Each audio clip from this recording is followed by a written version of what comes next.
ಕರ್ನಾಟಕ ಕಾವಲು ಪಡೆ ವತಿಯಿಂದ ಇಂದು ಗುಂಡ್ಲುಪೇಟೆ ಪಟ್ಟಣದ ರಾಷ್ಟ್ರೀಯ ಹೆದ್ದಾರಿಯ ಸುಲ್ತಾನ್ ಬತ್ತೇರಿ ರಸ್ತೆಯಲ್ಲಿರುವ ಲೇಔಟ್ಗಳ ನಾಮಫಲಕ ಬರೀ ಆಂಗ್ಲ ಭಾಷೆಯಲ್ಲಿರುವುದನ್ನು ಖಂಡಿಸಿದ ಸಂಘಟನೆ ಪದಾಧಿಕಾರಿಗಳು. ಈ ಸಂದರ್ಭದಲ್ಲಿ ಕಾವಲು ಪಡೆಯ ತಾಲೂಕು ಅಧ್ಯಕ್ಷರಾದ ಎ ಅಬ್ದುಲ್ ಮಾಲಿಕ್ ಮಾತನಾಡಿ, ಕೂಡಲೇ ಲೇಔಟ್ಗಳಲ್ಲಿ ಇರುವ ಆಂಗ್ಲ ನಾಮಫಲಕವನ್ನು ತೆರವುಗೊಳಿಸಿ ಸರ್ಕಾರದ ಆದೇಶದಂತೆ 60% ಭಾಗ ಕನ್ನಡ ನಾಮಫಲಕವನ್ನು ಅಳವಡಿಸಬೇಕು, ಇಲ್ಲದಿದ್ದರೆ ಹೋರಾಟ ಮಾಡುವುದಾಗಿ ಎಚ್ಚರಿಕೆ ನೀಡುವ ಮುಖಾಂತರ ಸಂಬಂಧಪಟ್ಟ ಅಧಿಕಾರಿಗಳಿಗೆ ಒತ್ತಾಯಿಸಿದರು. ಇದೇ ವೇಳೆ ತಾಲೂಕು ಗೌರವಾಧ್ಯಕ್ಷರಾದ ರಾಮೇಗೌಡ, ಟೌನ್ ಸಂಚಾಲಕರಾದ ಮಿಮಿಕ್ರಿ ರಾಜು ಹಾಜರಿದ್ದರು. ಸರ್ ನಮಸ್ಕಾರ. ರಾಜು ನೋಡಿ, ರಾಷ್ಟ್ರೀಯ ಹೆದ್ದಾರಿ ಒಂದು ಸುಲ್ತಾನ್ ಬತ್ತೇರಿ ರಸ್ತೆಯ ಒಂದು ಬಲಭಾಗದಲ್ಲಿ ತಾವು ನಿಂತಿದ್ದೀರಿ.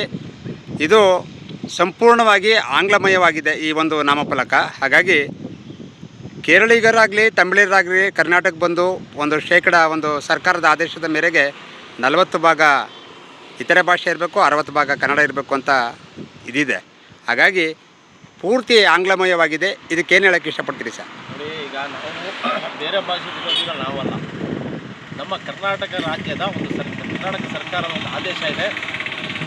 60% ಭಾಗ ಕನ್ನಡ ಇರಬೇಕು, ಇನ್ನು ಇತರ ಭಾಷೆ 40 ಭಾಗ ಇರಬೇಕು ಅನ್ನೋಂಥ ಆದೇಶ ಇದ್ದರೂ ಕೂಡ ಇಲ್ಲಿ ಕೆಲವು ಲೇಔಟ್ನ ಮಾಲೀಕರು ಬರೀ ಆಂಗ್ಲ ಭಾಷೆಯಲ್ಲೇ ಅವರು ನಾಮಫಲಕವನ್ನು ಹಾಕಿದರೆ. KSS ಅಂದ್ಬಿಟ್ಟು ಅಲ್ಲಿ ಪಕ್ಕದಲ್ಲಿ ಅರ್ಜುನ್ ಡೆವಲಪರ್ಸ್ ಕೂಡ ಅವರು ಆಂಗ್ಲ ಭಾಷೆಯಲ್ಲಿ ಹಾಕಿದ್ದಾರೆ. ಆ ಕಡೆ ಹೋದರೆ ಟೀಚರ್ಸ್ ಲೇಔಟ್ ಅವರು ಕೂಡ ಆಂಗ್ಲ ಭಾಷೆಯಲ್ಲಿ ಹಾಕಿದ್ದಾರೆ. ಟೀಚರ್ಸ್ ಲೇಔಟ್ ಬಗ್ಗೆ ನಾವು ಈಗಾಗಲೇ ಎರಡು ಬಾರಿ ಅವ್ರಿಗೆ ಎಚ್ಚರಿಕೆಯನ್ನು ಕೊಟ್ಟು ಅದು ಪತ್ರಿಕಾ ಮಾಧ್ಯಮದ ಸುದ್ದಿ ಕೂಡ ಆಯಿತು.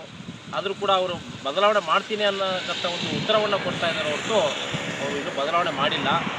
ಇದೇ ರೀತಿ ಮುಂದುವರಿಸ್ಕೊಂಡ್ರೆ ಕರ್ನಾಟಕ ಕಾವಲು ಪಡೆ ವತಿಯಿಂದ ಉಗ್ರ ಹೋರಾಟವನ್ನು ಮಾಡಬೇಕಾಗುತ್ತೆ ಅಧಿಕಾರಿಗಳ ವಿರುದ್ಧ ಅಂತ ಈ ಸಂದರ್ಭದಲ್ಲಿ ನಾನು ಹೇಳಕ್ಕೆ ಬಯಸ್ತೇನೆ.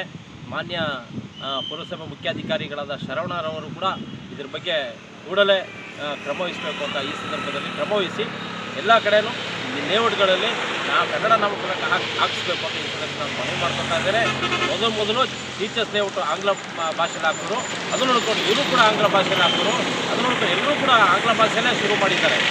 ಇದಕ್ಕೆ ಕಾರಣಕರ್ತರಿಗೆ ಕಾರಣವಾದ ಯಾರು ಆಂಗ್ಲ ಭಾಷೆಯಲ್ಲಿ ಹಾಕಿದರೆ ಅವ್ರ ಮೇಲೆ ಕಟ್ಟು ರೀತಿಯ ಒಂದು ಕ್ರಮ ವಹಿಸಬೇಕು. ನಮ್ಮ ಹೇಳಿಕೆಯಿಂದ ನಮ್ಮ ಗಡಿ ಭಾಗ ಈ ಕಡೆ ಕೇರಳ ಇದೆ, ಈ ಕಡೆ ತಮಿಳುನಾಡಿದೆ.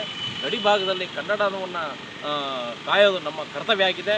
ಎಲ್ಲ ಕನ್ನಡಮಯವಾಗಿ ಇರಬೇಕು ಅಂತ ಈ ಸಂದರ್ಭದಲ್ಲಿ ನಾನು ಈ ಅಧಿಕಾರಿಗಳನ್ನ ನಾನು ಒತ್ತಾಯಿಸ್ತೇನೆ.